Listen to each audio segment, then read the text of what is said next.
All right, I'm going to go ahead and get started. I'd like to welcome you all to Library Grand Rounds. My name is Julia Sparza, and I am Head of Education and Outreach Services. And today we're very pleased to have our speaker. I would like to do a little housekeeping. First and foremost, I have a couple of people who are going to be passing out evaluations. As the chair of the Continuing Medical Education Committee for the institution, I'd like to remind everyone that evaluations are what accrediting agencies look at, whether or not they approve us to be able to provide CME to you. So even if you're a student, a resident, please fill out an evaluation. Don't have to be long-winded, just please fill them out and return them so that we can make sure that we always continue to be able to provide you the CME that I know that at least our physicians and our faculty really would like to have.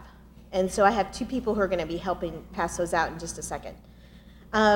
Today we are welcoming Pam Miller from the New England Journal of Medicine. Pam has a Bachelor's of Arts degree in mathematics, which is, that alone is scary in itself as far as I'm concerned. She is the assistant to editor for special projects at the New England Journal of Medicine. She has been there since 2000 and has worked on projects such as their online submission system. She was one of the creators of the International Committee for Medical Journal Editors, their universal disclosure form that anytime you submit an article and it's going to be published, you have to sign a disclosure form. She is one of those people who decided to torment you by being on that committee, who helped create that. She was a part of the digital back file, making sure that everything was digitized for the New England Journal of Medicine, their 200-year back file. She worked on the very special 200-year anniversary project that involved video and other special issues, special articles and things. Most recently, she's been involved with the clinical trial series, which highlighted clinical trials and their development and their publication. And then her recent project, which is why we invited her to come and speak with us, was all on aligning incentives for sharing of clinical trial data summit and the Sprint Data Analysis Challenge. So the New England Journal of Medicine a couple of years ago wanted to see if data was shared, would people use it? So basically, if you let them have it, will they create something from it? And so she was one of the people who she led that entire project. So without any further ado, I would like to welcome Pam to our stage.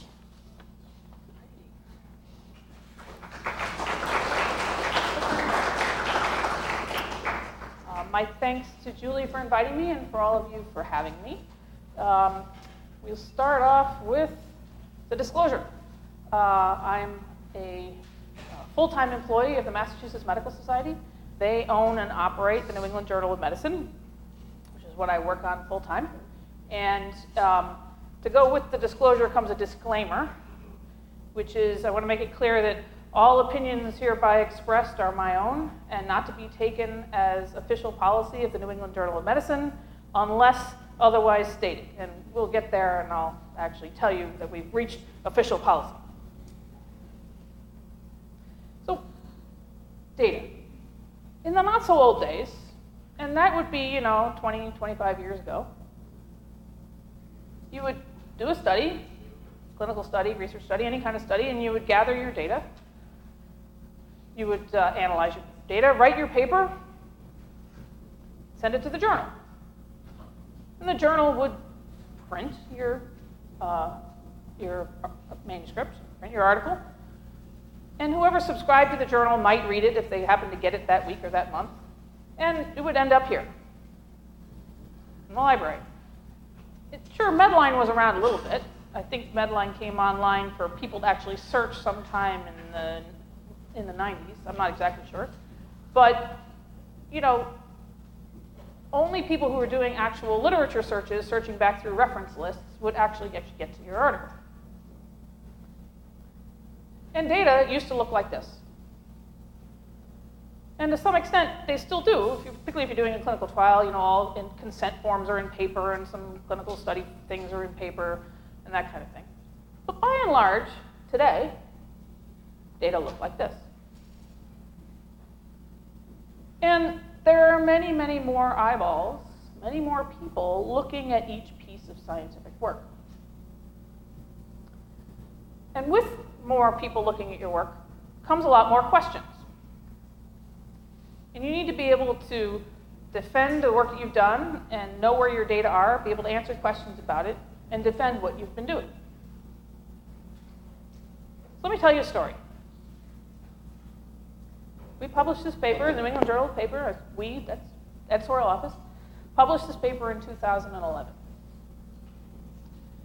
A couple of months after the paper was published, a reader wrote in, I think it was a he, and he said, I'm looking at the supplemental appendix, I'm looking at table 3 of the supplemental appendix, and I think there's something wrong with it. A couple of the rows have all the same numbers. I think the authors miscalculated something somewhere. And we say, okay, we take all these requests seriously. We write to the authors and ask them to explain and, fix the mistake if they can fix the mistake. And we go back and forth with them a few times.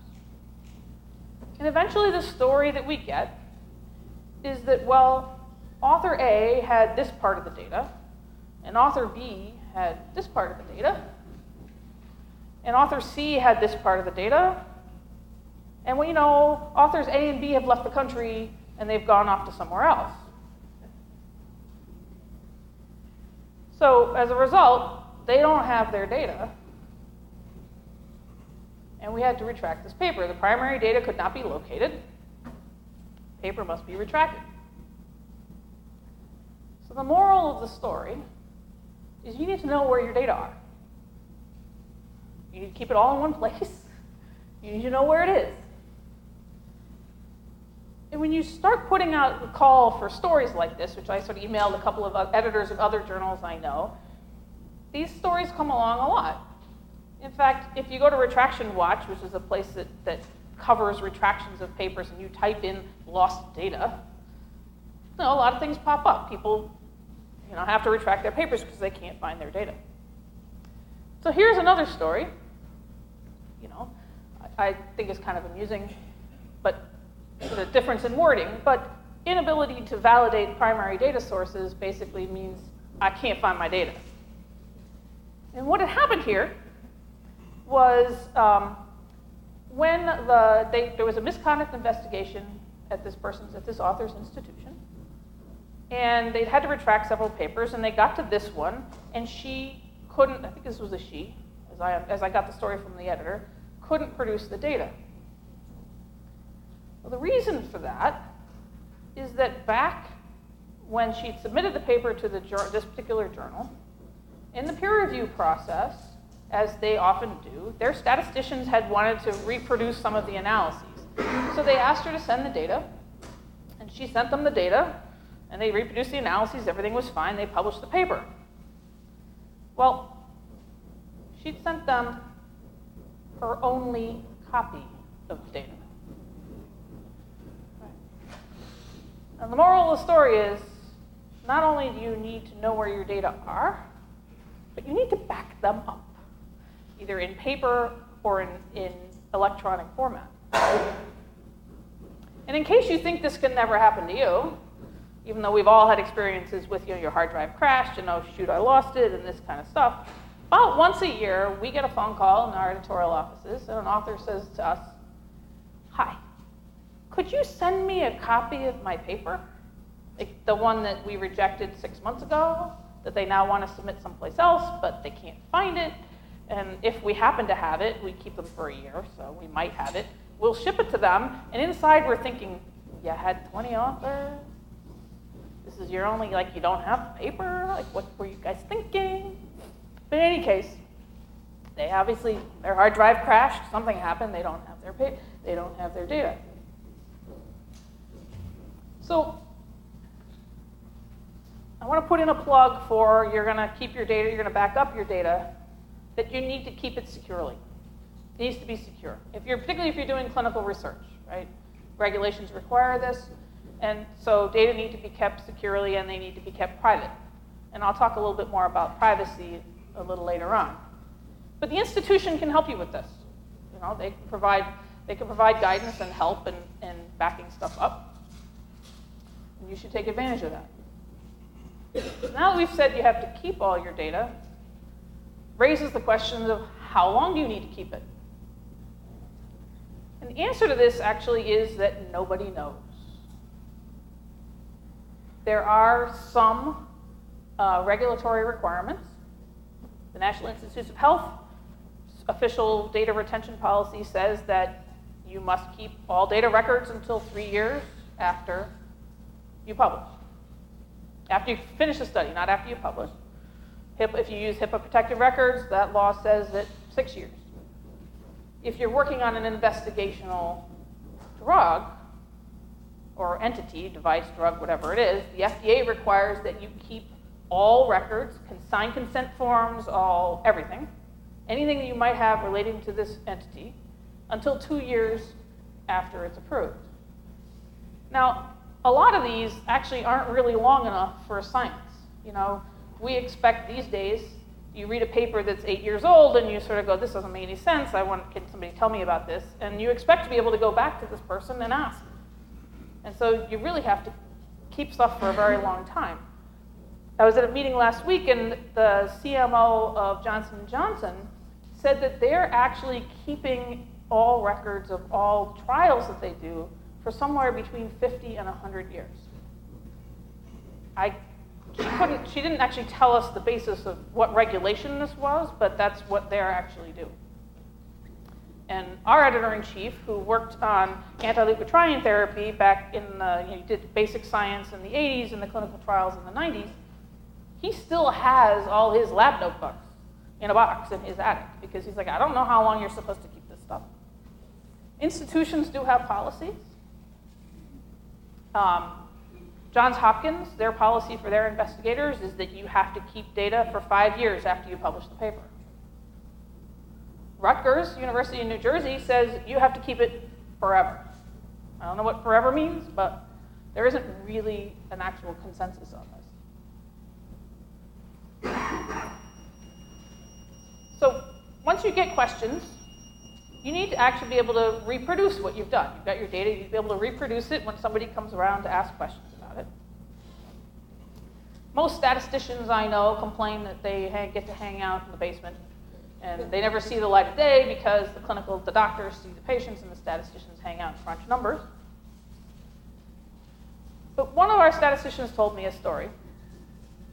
And he said, you know, he's semi-retired now, but he worked on big oncology trials at the Dana-Farber Cancer Institute.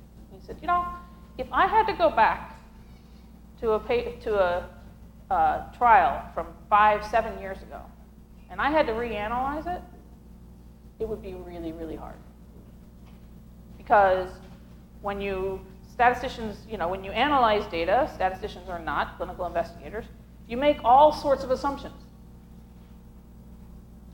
You know, sure, you have your protocol, and the protocol says you're going to do X, and then you're going to do Y. Your statistical analysis plan says this is the order in which you're going to do things. But you still actually make a lot of assumptions along the way about whose data you're going to exclude, whose data you're going to include, that kind of stuff. I mean, everybody has a protocol, but I think you also, you know, he says you need to now keep a log of all the assumptions that you made. And there's something he's training his undergraduate statisticians to do. He teaches undergraduates. And he says, what's coming in, the usual thing you do nowadays when you're doing statistical analysis, is that you everything goes in one document. You write all the assumptions that you made, the code that you wrote, because often people disagree on how the code should be written, and then the results go in that document also. And he says it's a lot longer and a lot harder because you're documenting everything, but it's sort of akin to the basic scientists who have their lab notebook and they're writing down everything that they did. And he thinks this is the way of the future. This particular illustration here, which you're not really supposed to have to read, comes from an open source statistical software called R. So they're actually building this into the software to make it a lot easier for people to log what they did. Then you have the log, and 5 years from now, you can pull it out, and you could say, this is what I did, and we can agree on disagreeing on how we did things.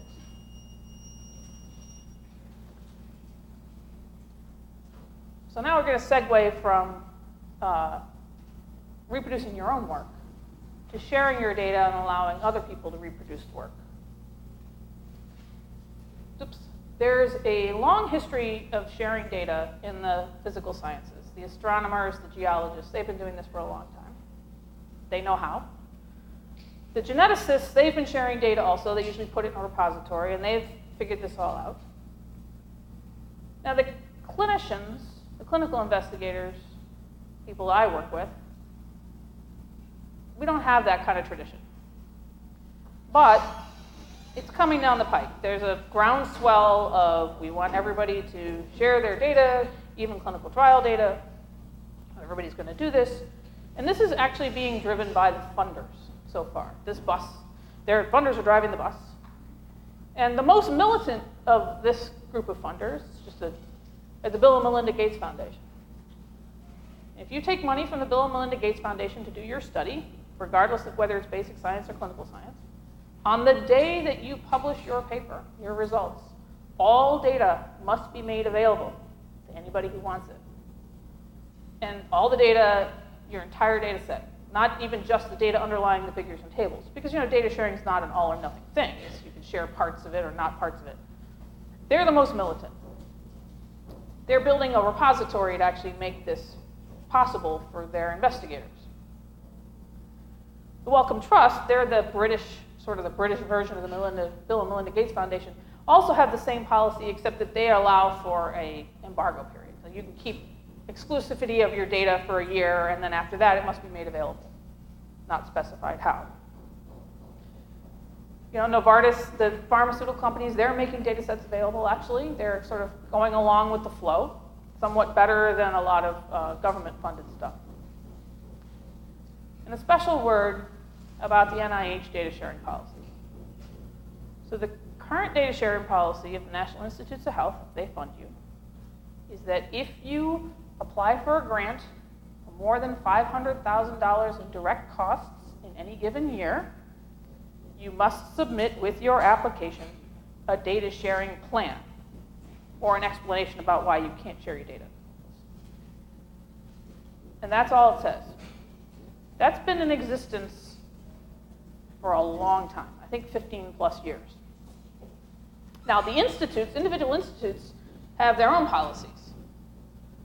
The genetics, mostly related to genetics data. If you publish any kind of genetics, anything, you have to deposit to GenBank and so on and so forth. For clinical trials, the one I'm most familiar with is the National Heart, Lung, and Blood Institute. If they pay for your trial, you must deposit the entire data set with their repository 2 years after the trial is complete.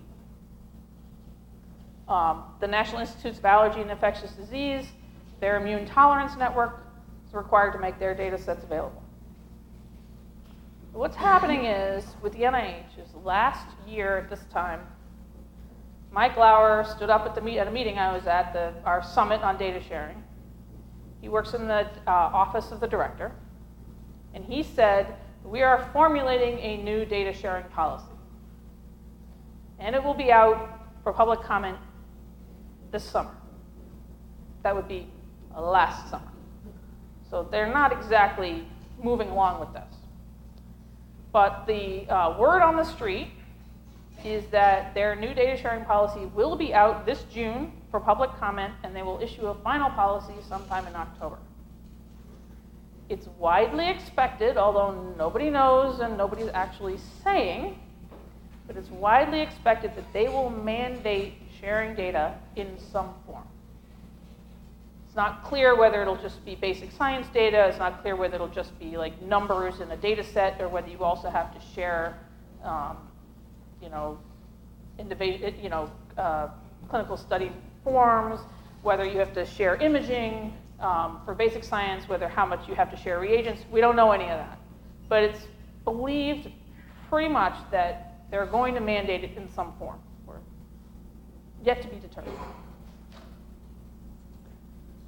So the first thing that happens when the word data sharing is mentioned, particularly the clinical investigators, is they say, wait a minute, I did all this work, and you're asking me to give it away. Like, you do a clinical trial, it could take 5 years of your life. And if I only get to write one paper, then everybody else gets to write all the other papers. This is not good for my career. As we all know, the coin of the realm in academics is publication. You need publications to get known by other people, to get ahead, to get promoted, to build an academic career. And it's actually a major worry that if we disincentivize people from doing clinical trials because they can't write enough papers from their trial, you work full-time for 5 years, you've published one paper, and your basic science colleagues over here have published 3 papers a year, and who are they going to promote, right? And so even data sharing advocates agree that this is a problem. If we disincentivize people from doing clinical research, then we're going to lose an entire generation of clinical research and researchers, and we're not going to make any progress. So even data sharing advocates agree this is a problem. And there are a lot of solutions floating around out there, how to give academic credit for clinical trials and sharing. If you share data with other people, if you share your data, how can you still get credit for having created this data set? What is that worth in academic sense? So most of the solutions that I've heard sort of boil down to something like this. You're an investigator or a group of investigators and you have a data set. So you deposit that data set to a repository, let's say. Okay? So the repository would then give this data set a unique identifier. I used DOI, which is the digital object identifier, as an example. But you give it a DOI. DOIs are sort of the electronic equivalent of an ISBN for a book. Every journal article has one, actually. So you deposit it. So now your data scientists come along. They've got their idea about how they want to analyze your data, and they're going to download the data from the repository, and they're going to do their work, and they're going to publish. And so when they write their paper, they need to say, and we used the clinical trial of aardvark essence data set DOI, reference 3. One of the things that actually happens is there's this organization called Crossref. It's a publisher-owned organization, almost all publishers in the world and all journals in the world.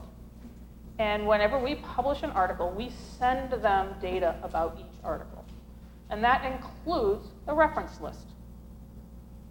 So they actually have this enormous data set that's sort of like Web of Science, but much bigger, because it has all the references for everybody in the world. They're not all available, but they have them. And so if you're Dr. Lee here with the original data set, you could go to Crossref and you type in the DOI of your data set, and you can get a list of all papers where they used your data. The idea is you put it on your CV, you get promoted, you're all set, you've got credit. Okay. I guess somebody approves of this. Somebody obviously approves of this. Everybody happy? I see 2 big problems with this, actually, personally. This is my personal point of view. I see 2 major problems with this. One is, they're both in red here. One is, who gets credit for this data set? You've done a big clinical trial, you're one center, there are 238 centers in 32 countries. Who gets to have credit? Is it everybody? Some people? The community will have to work this out. My personal point of view is if you get credit, you also bear responsibility. So when questions come up, there's a problem with the data, or there's some kind of misconduct investigation, you're on the hook if you get credit. The other problem, of course, is you can put this on your CV, but if promotions committees aren't interested or don't think it counts for anything, then this isn't going to work. But people are working on this. There's a lot of sentiment We're trying to make data sets scientific objects in their own right. So if it took you 5 years to gather a data set, it's probably a lot bigger than if it took you a year.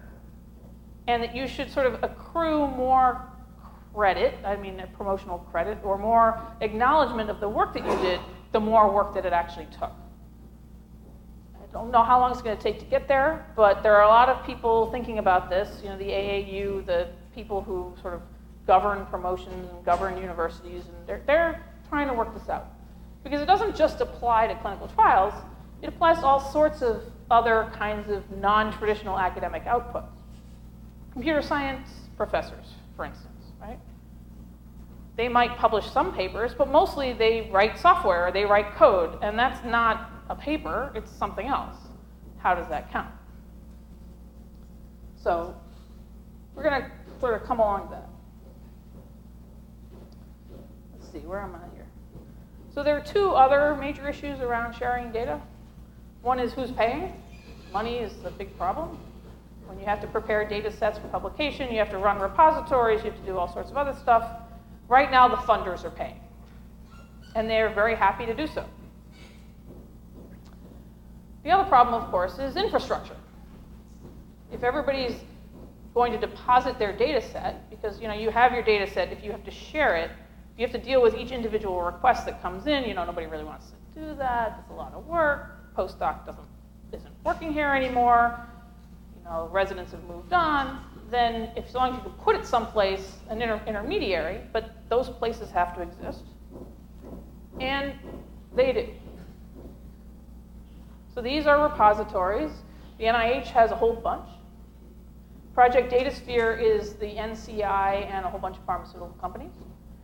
ClinicalStudyDataRequest.com is run by a bunch of, is where Novartis and Pfizer and a bunch of other pharmaceutical companies deposit data. Vivli is coming online. The YODA project is run out of Yale, and they're a repository. So repositories are coming along on side. It'll take a little while, I think, for it all to work out, particularly with the business model, like how are we actually going to pay for this? Most of these are funded by grants, or in pharma's case, they pay for their repositories.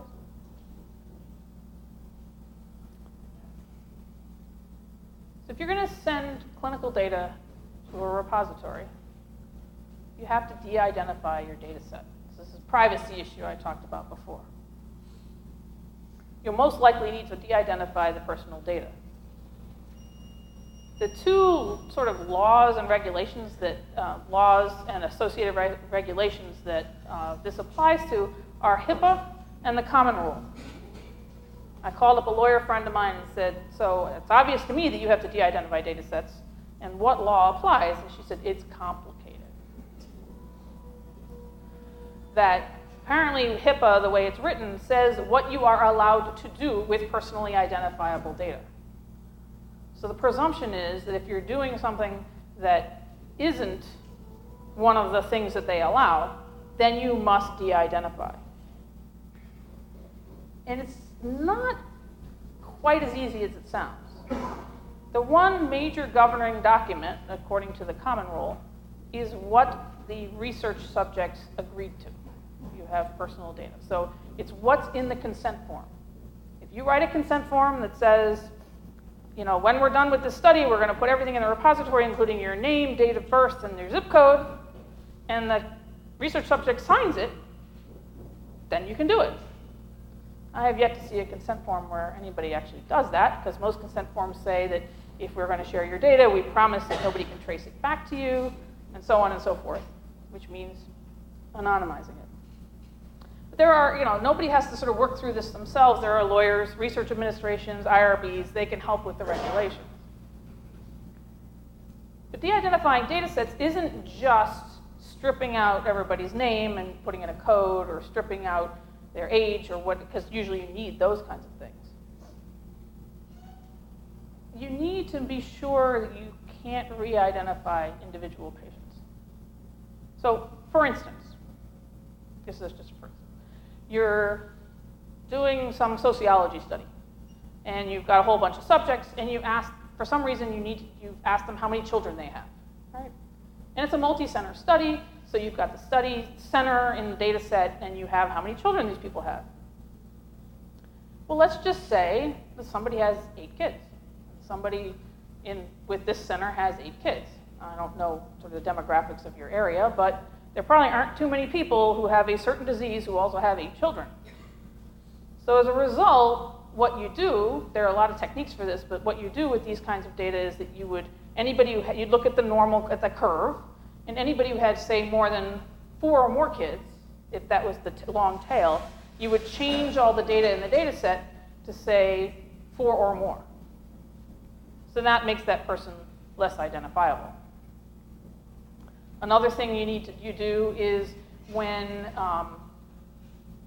you're coding adverse, when you've got the original data set, you keep that, but when you're altering it, you're identifying it, if somebody had an adverse event on a certain date, instead of using that date, you recode it so that it says number of days since enrollment. So instead of saying the person had a myocardial infarction on April 1st, 2018, you say they had a myocardial infarction 183 days after enrollment. Makes the data set still useful, but you can't now trace that person back. So there are resources for doing this.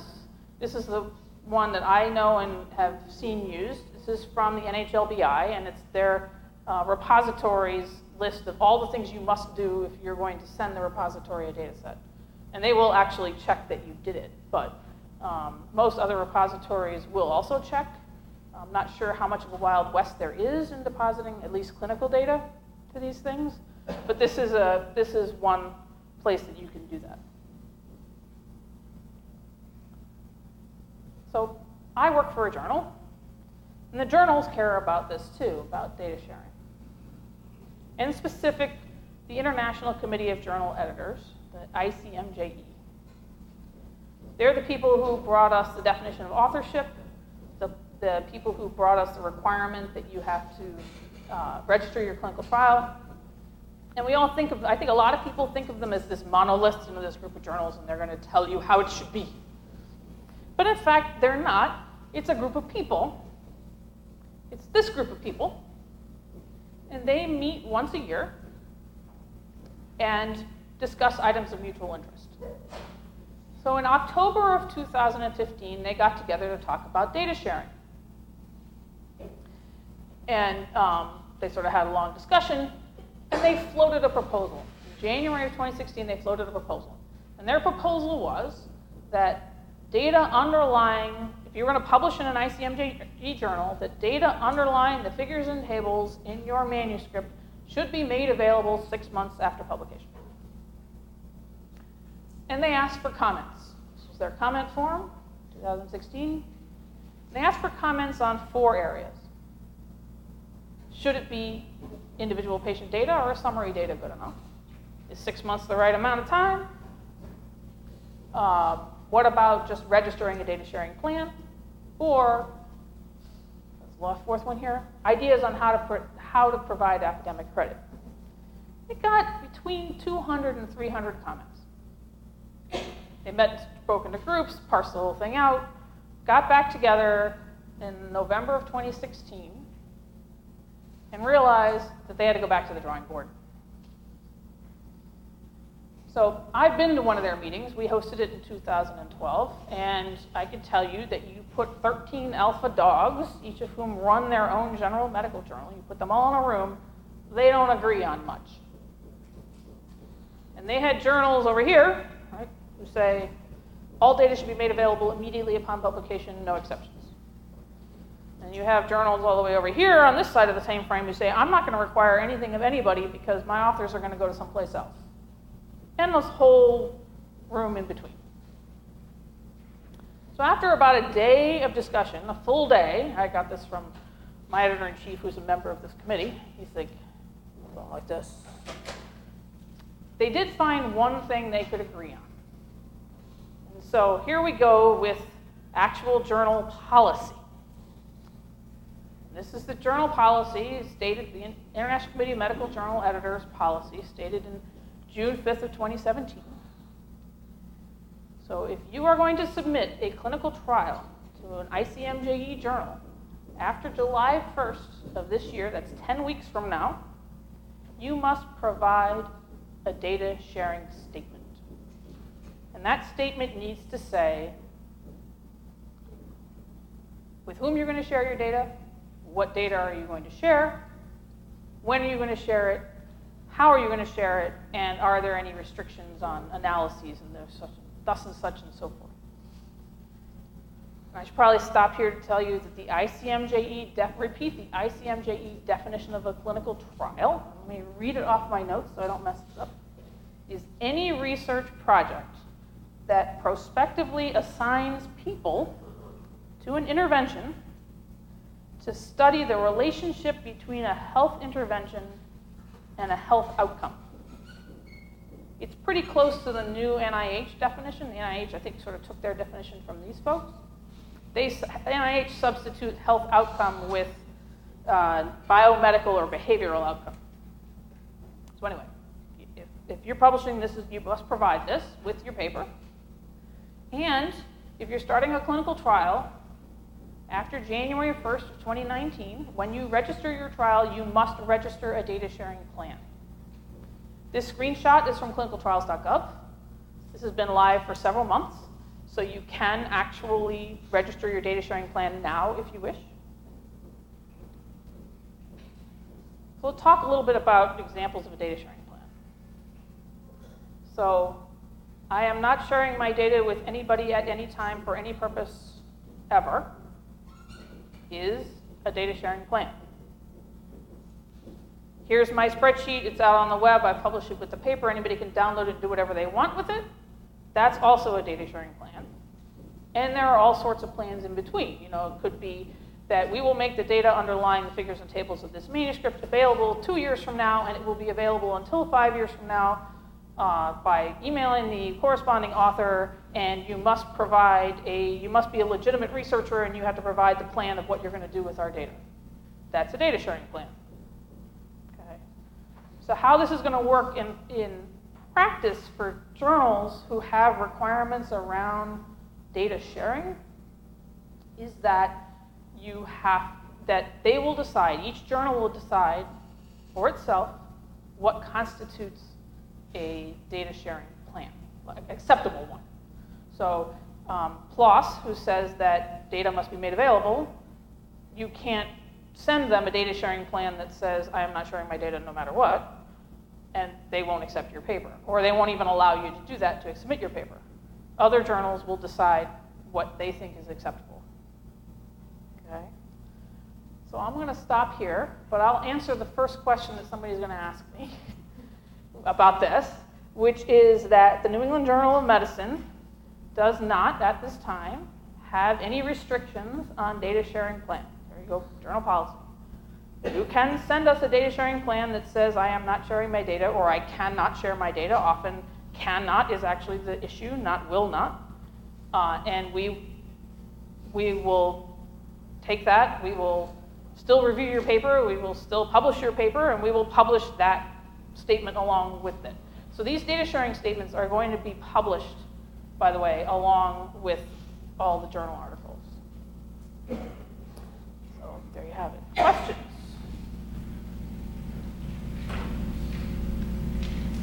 Any talk of using blockchain for data share?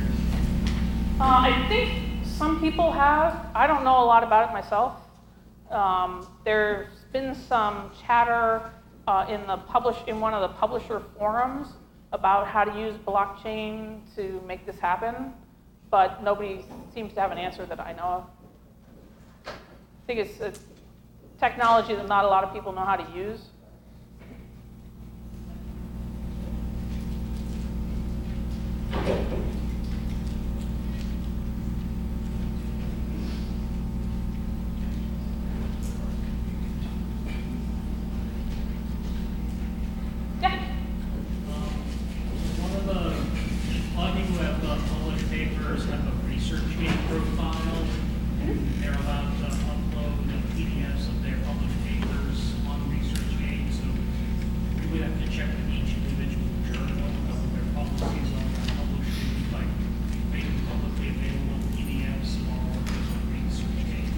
Yes. most